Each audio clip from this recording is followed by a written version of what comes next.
Hop là. Bon, je me suis filmée à piquer ce mur parce que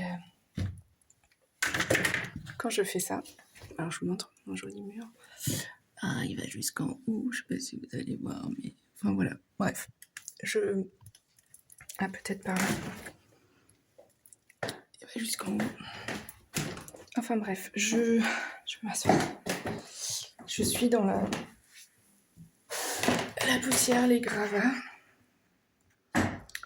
Et je voulais vous parler des addictions. Parce qu'en fait, quand je fais cette activité de piquage de mon mur, parce qu'après je fais appel à un pro pour l'enduire de chaux chanvre, pour une bonne isolation naturelle dans les règles de l'art. Je fais ça sans musique, sans vidéo, sans aucun bruit. Et c'est une thérapie exceptionnelle. C'est pour ça que je voulais vous en parler. C'est comme quand on jardine, quand on fait la vaisselle, quand on fait des trucs manuels, mais qu'on ne met ni musique, ni télé, rien, pas un bruit. Et la thérapie, c'est que il y a plein de pensées qui arrivent. Toutes sortes de pensées. Alors, ce qui est génial, c'est qu'avec mon marteau et mon petit burin, quand j'ai une pensée négative, je peux vous dire que je pète un peu plus fort l'enduit, le sable, enfin, pour l'évacuer.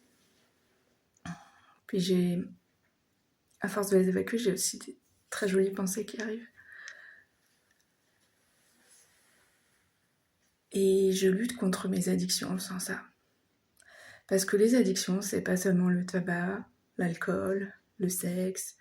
Alors, on nous cite souvent ce genre de choses. Moi, je suis pas addicte à tout ça. Par contre, je suis addicte aux vidéos sur YouTube. Je suis addicte à boire un café. Je suis addicte à quoi d'autre? Déjà, ça, c'est énorme. Regarder sur les réseaux sociaux ce qui se passe. Un peu moins. Mon premier truc, c'est vraiment les vidéos. Les guidances. Et quand je fais ça, je vais à mon rythme. Parce que voilà, je suis pas physiquement hyper performante. Donc je vais à mon rythme. Et j'essaye de pas mettre de vidéos, tout ça, d'être vraiment dans le silence. Et c'est là où alors au début, il y a toutes ces pensées limitantes qui arrivent.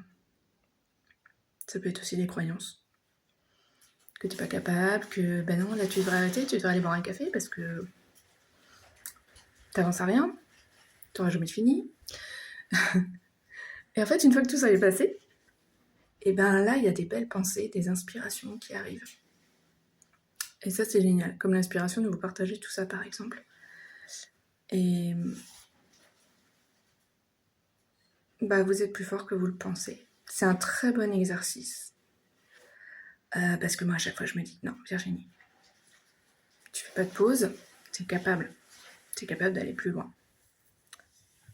Tu sais que toutes les pensées qui viennent à toi, c'est pas les tiennes. C'est des programmes, c'est extérieur en fait. Parce que je trompe, par pure essence, on s'aime, on est pur amour. Donc on ne devrait pas se juger, se comparer, machin.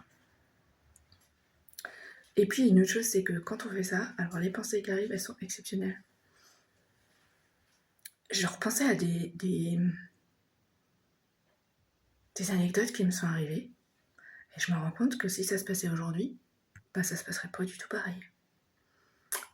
Et je repense à des personnes. Et en ce moment, je rêve de situations, des personnes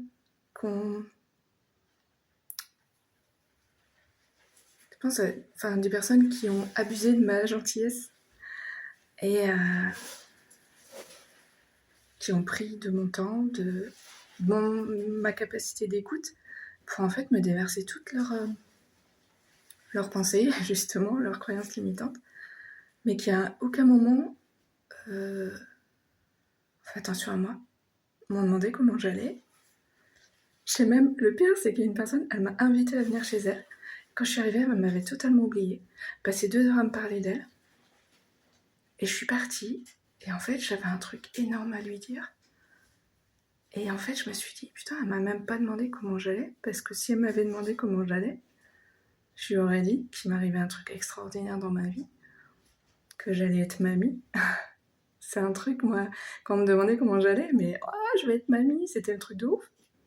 Et en fait, c'était une personne que j'aimais profondément. Et je pense qu'elle m'aime aussi. Mais je me suis rendu compte du grand déséquilibre de la relation. Je me suis dit, bah non, stop quoi. Stop. Il n'y a plus d'équilibre. Alors après, ça m'a permis de travailler sur moi parce que je me suis rendu compte que je donnais trop. Et qu'il y a des gens qui en profitaient, qui prenaient. Et en ce moment, je rêve de situations que j'ai vécues comme ça où des gens ont vraiment été en déséquilibre avec moi. Mais c'était pour me montrer, pour me pousser moi à réagir. Mais moi, je sais pas si vous êtes comme moi, mais je suis quelqu'un de foncièrement gentil et j'étais confrontée à des gens pas gentils et je veux surtout pas leur ressembler, donc en fait, je préférais ne rien dire et fuir. Et puis quand je commençais à parler, de toute façon, c'était un mur, c'était odieux, c'était... On me laissait pas parler, on me disait mais ça m'appartient pas, machin, je veux pas écouter ce que tu dis. En fait, on ne m'autorisait pas à m'exprimer. Et moi, là, à ce moment-là, je m'excusais, en fait. Je m'excusais d'avoir voulu être qui je suis. C'est un truc de ouf.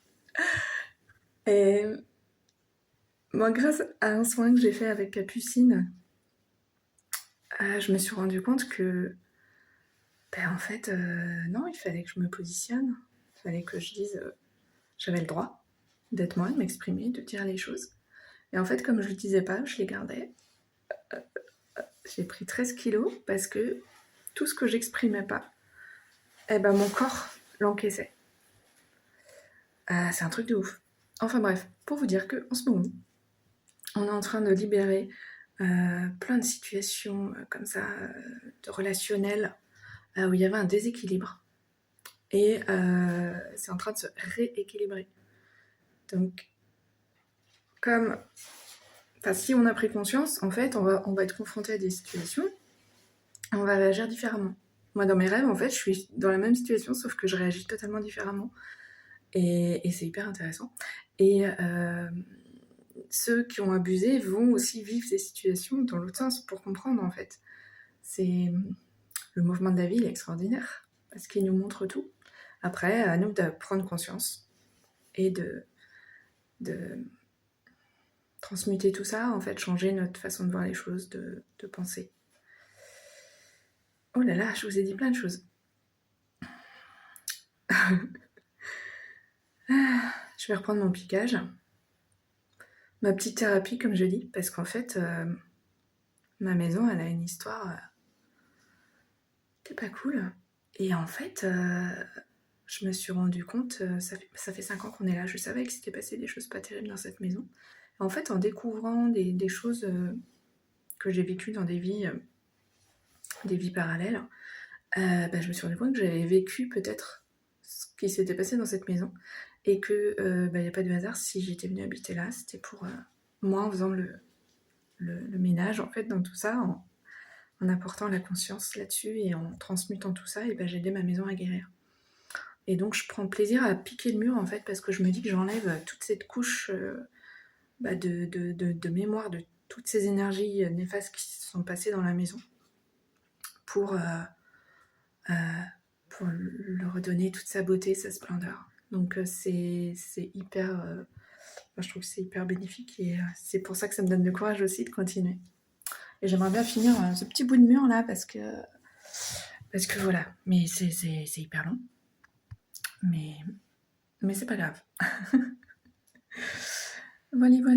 Je sais pas si j'avais autre chose à vous dire. Je sais pas, je suis partie un peu dans tous les sens, mais à la base, je voulais vous parler des addictions. Mais voilà, être dans le moment présent et faire quelque chose vraiment dans le silence, ça vous ramène à votre cœur.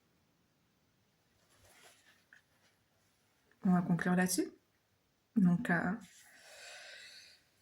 voilà. J'ai fait une vidéo dans la poussière et le gravat. Moi, je vous embrasse et puis voilà, sachez qu'en ce moment, il y a un gros rééquilibrage qui est fait dans le relationnel. Donc, observez, soyez spectateur de vous-même face à ce que les autres vous renvoient. Voilà. Et ben, bonne prise de conscience et puis à bientôt.